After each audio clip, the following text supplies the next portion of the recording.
minnu fih ġiel id-dixxipli jitilgħu fuq id-dgħajsa u jmorru qablu x-xatt ieħor sakemm jibgħat lin-nies. Wara li bagħat lin-nies, tela waħdu fuq il-għoljiet biex jitlob. X'insar fil-għaxija kien għadu hemm fuq waħdu.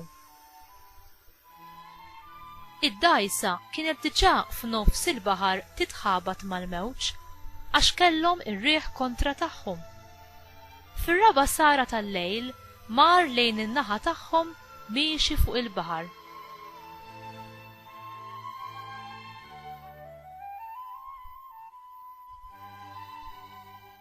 Huma raħu miexi fuq il-baħar u twerwru.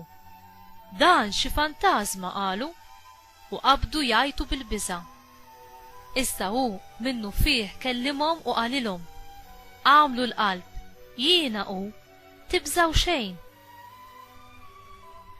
Wieġbu Pietru qallu: Mulej, jekk huwa int, ordnali niġi ħdejk fuq l-ilma. Ejja, qallu Ġesu. Pietru niżel mid-dgħajsa u qabad jimxi fuq l-ilma u jersaq lejn Ġesu.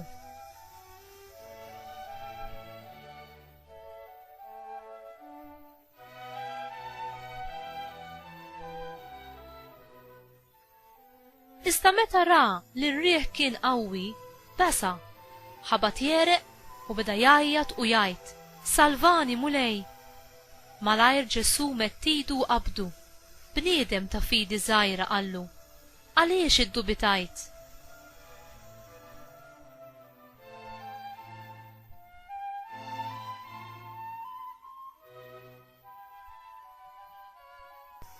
Meta mbagħad it-tnejn telgħu fid-dgħajsa, ir-riħ waqaf.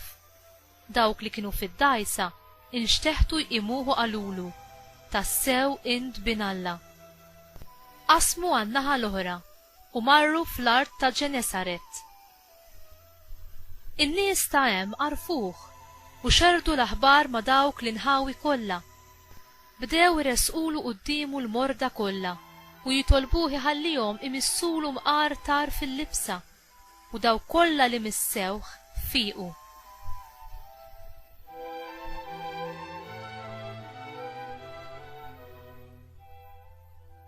Il-kelma tal-Mulej tifħir lilek Kristu.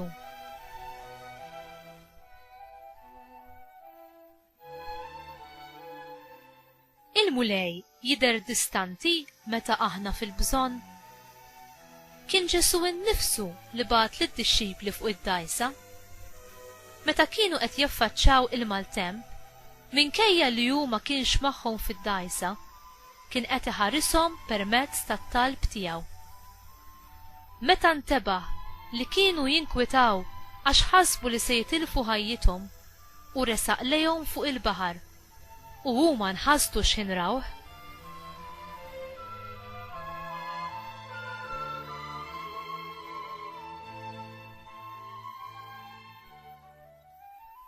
Inti tfittex lil Mulej meta tkun għaddej minn diffikultajiet u sfidi.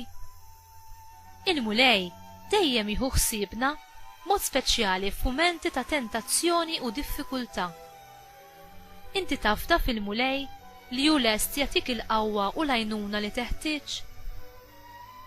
Ġesu jiżgurana li m'għandniex għalfejn nibżgħu jekk nafdaw fih u fl-imħabba kbira li hu għandu għalina. Meta l-maltemp u l-provi jeddu li jniżluk magħhom u jerquk, inti kif twieġeb? Twieġeb bil-fidi u t-tama fl-imħabba, l-għajnuna u l-preżenza ta' Alla miegħek?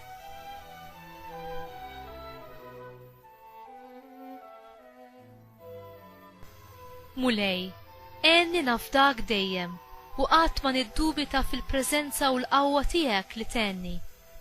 Fil-momenti ta' dubju u djufija, ħalli li jiena niggranfa miegħek kif għamel Pietru. Qawwi l-fidi tiegħi ħalli nkun nista' nimxi l-qudiem bla ma nikser lejn il-lemin jew ix-xelluk, imma bħarsti fuqek jiena jirnexxieli nasal għandek. Amen.